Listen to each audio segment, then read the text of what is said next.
Okay, Joshua, when I saw you at a party a couple of weeks ago, we talked about Oscar nominations, and at that point you didn't want to jinx it, but you're there now. You're an Oscar nominee again. What's that? Just tell us about hearing the news. Well, because I don't want to jinx it, I had been asked to write a statement for the press in case we were nominated in reaction, but I wouldn't do it. So as soon as we were nominated, I was immediately had to start writing, and then I was afraid of writer's block, so I was nervous. But it's wonderful because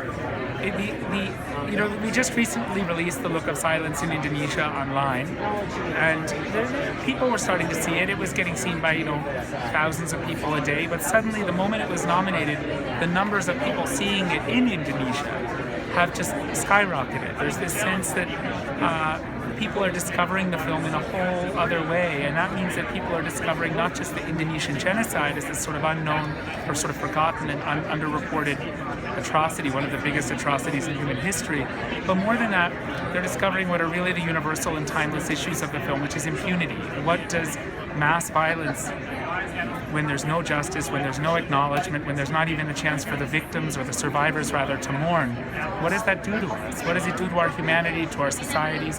And raising those issues, having the nomination as a last chance to really raise those issues with this film is such an honor and so humbling. As the producer on the movie, you're among your peers tonight at the Guild Awards. What's the difference for you in producing a documentary as opposed to somebody that's producing, say, a fictional movie? Well, now I haven't done so much fiction, so I can't really compare. But I think that what we do in documentary is so close to the characters that we're working with, and they come in and are part of our film, and then they go out and have a life that continues.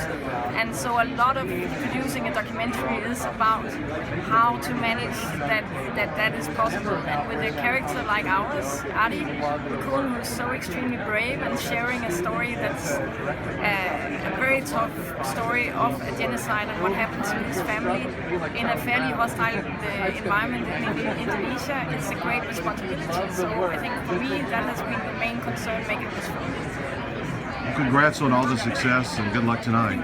Thank you, Chris.